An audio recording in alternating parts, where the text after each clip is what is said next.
وقضى ربك ألا تعبدوا إلا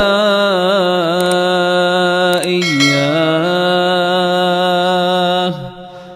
وبالوالدين إحسانا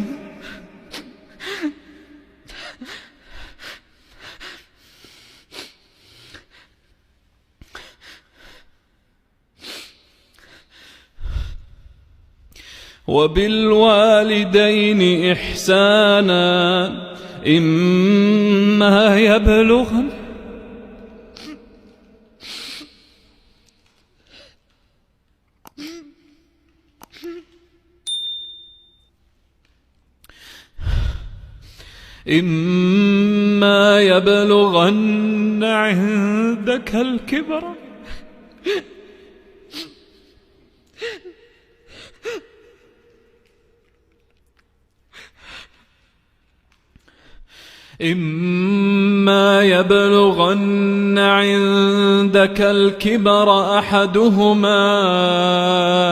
أو كلاهما فلا تقل لهما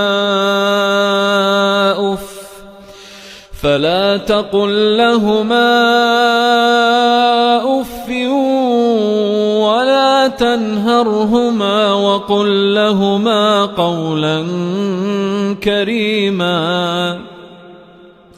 واخفض لهما جناح الذل من الرحمة وقل رب ارحمهما كما ربياني صغيرا